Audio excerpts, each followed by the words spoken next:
Okay. What's your name? Abby, Where are you from? South Lake. South Lake, okay. And here's your question. This is for John Green. As a male, how do you write a story in a teenage female's perspective? Well, I mean, it's also weird for me as a old man to write from a teenager's perspective of any kind, because I don't know what kind of music you guys listen to. Like, the Fault in Our Stars track list came out, and I was so excited. And no offense to any of those people, because I love the soundtrack. I think it's awesome, but I'd never heard of any of them. You know? I have no idea what music you listen to. I only listen to one band. They're called the Mountain Goats. They're great. They make all the music I want to listen to, and then sometimes I listen to my brother. Sometimes I listen to Nat and Alex. Sometimes I listen to a little house music with Ann Solo. Sometimes I listen to Shailene sing me "These Boots Were Made for Walking." And that's all I need. But yeah, and I don't know the slang that y'all use or anything. So in writing, I'm imagining the emotional experiences. I'm not imagining the that hat was made for a man with your head with. So when it came to imagining Hazel, when I thought abstractly about writing from a girl's perspective, I was like, and I kind of panicked. But when I thought really detailed about writing from Hazel's perspective, then it was fine. Because Hazel was just one particular person. I wasn't trying to make broad, sweeping statements about, what it means to be 16 in 2014, because I don't know. But I did feel like I could write from Hazel's perspective. So you did a perfect job. Thank you. There's a lot of times that John just reminds me of a 16-year-old girl. Do you agree? Yeah, I mean, in a lot of ways. I will say this, no joking about me being a 16-year-old girl while I'm wearing this tiny hat on my head. The thing that I love about teenagers the most is that they are able to experience emotion without irony and without trying to protect themselves from it. They have authentic emotional experiences. I know this sounds ridiculous with me, I have a tiny hat on my head. And I love that. I love that they're falling in love for the first time, and it's intense and it's real, and even when adults don't acknowledge its realness or acknowledge that it matters, it does matter.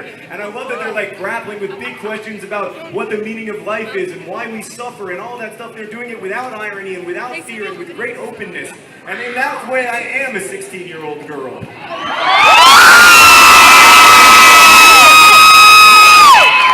Also, I like the smell of lavender. He's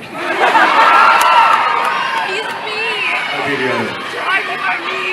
So I have another Twitter question. Shailene and Ansel. We're listening. We're gonna get lice. What is your favorite quality about each other? Oh, what's your favorite quality about each other?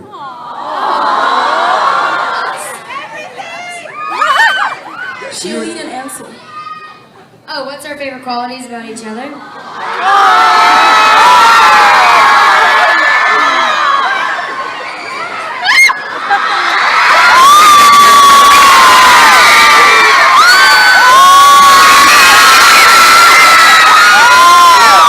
Ansel's an amazing dancer. I'm not dancing again. You might dance later. Okay, I'll go first. Ansel is single-handedly the most artistic person I know. As soon as I feel like I know exactly all the things he can do, he just whips out some other creative process and it blows me away.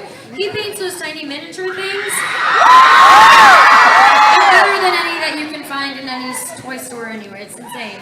He also is one of the best singers. He sounds like James Blake, if you know who that is. And Ansel enters a room with wide eyes and a more authentic sense of enthusiasm than almost anyone I've ever met in my life. Hold on, I'm not done. I love complimenting him to his face. When he walks into a room, he lights it up simply by being himself, because he opens his eyes to the world and he's so excited to learn and he's so curious and he'll never stop learning. And so you teach me every day, buddy.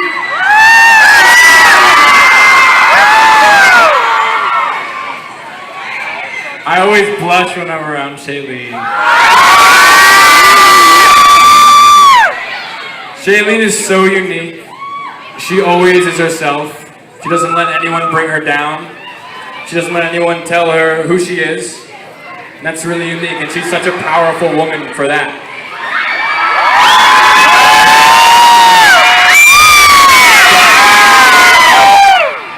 She always inspires me to try new things and do new things, and it always seems like it's okay to try new things, and I'm never scared when Shailene's the one showing me them.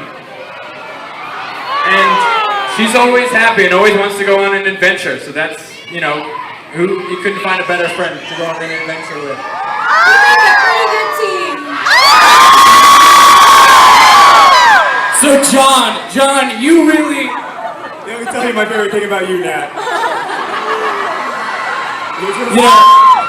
It's just something about your body, mostly, that I love. Can I actually, I want to tell, this is the last night on tour, and I rarely get a chance to talk to you in front of like 4,000 people. It's probably the last time. So Nat and I have been, we've been interviewed together 10 million times in the last 4 days, and Nat's gonna Hey star. Hank, it's Tuesday. Nat's gonna star in Paper Towns.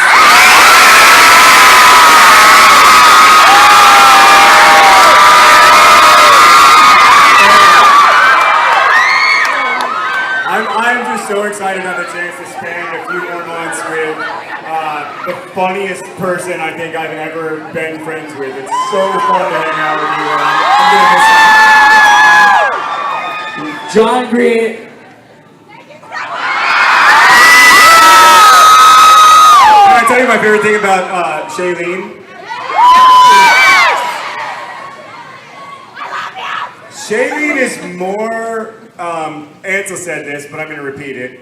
Shailene is more herself than anyone I've ever known, and it is so hard when there are so many people in your life, screaming nice things to you. It is really, really hard to to hold on to your sense of yourself and not feel weird about it. Shay is so deeply open to loving others and to accepting their love, and that's been a huge inspiration to me, a huge gift to me in our friendship. So I love her very much, and I'm so grateful that she was my host.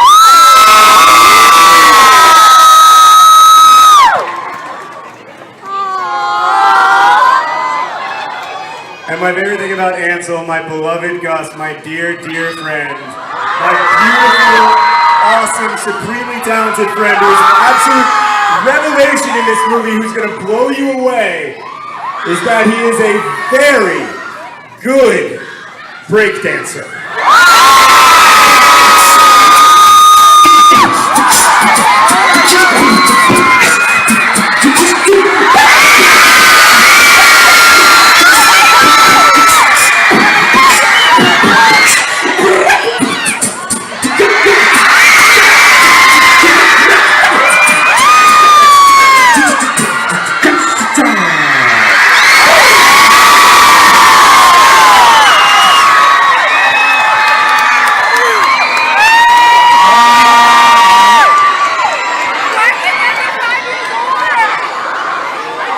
Our friendship is completely fake, it's just for the cameras.